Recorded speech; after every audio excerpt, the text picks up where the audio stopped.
महात्मा ज्योतिराव फुले यांचे मूळ गाव सातारा जिल्ह्यातील कडगुण हे होते. त्याच गावी महात्मा ज्योतिराव फुले यांचा जन्म 11 एप्रिल 1827 रोजी झाला. महात्मा ज्योतिराव यांच्या वडिलांचे नाव गोविंदराव आणि आईचे नाव चिमणाबाई होते.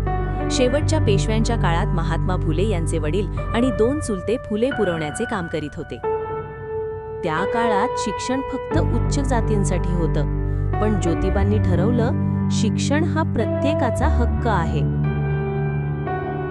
महात्मा फुले यांच्या शिक्षणाचे महत्त्व पटवून देणाऱ्या खालील ओळी प्रसिद्ध आहेत.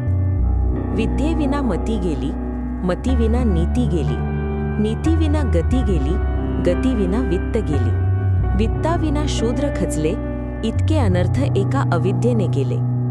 बहुजन समाजाचे अज्ञान, दारिद्र्य आणि समाजातील जातीभेद पाहून त्यांनी ही सामाजिक परिस्थिती सुधारण्याचा निश्चय केला.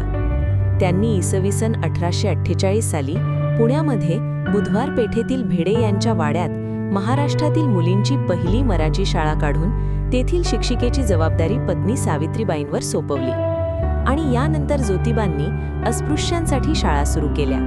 महात्मा ज्योतिरावांनी अस्पृश्यतेविरुद्ध आवाज उठवला. विधवा पुनर्विवाह, महिला हक्क, समानता हे त्यांचे ध्येय होते. त्यांनी सत्यशोधक समाज स्थापन करून समानतेचा संदेश दिला.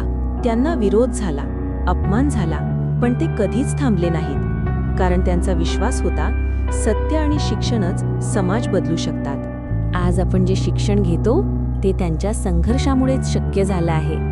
प्रत्येक मुलगा मुलगी शाळेत जातोय हेच त्यांचं स्वप्न होतं. महात्मा ज्योतिराव फुले फक्त व्यक्ती नव्हते, ते एक विचार होते, एक क्रांती होते.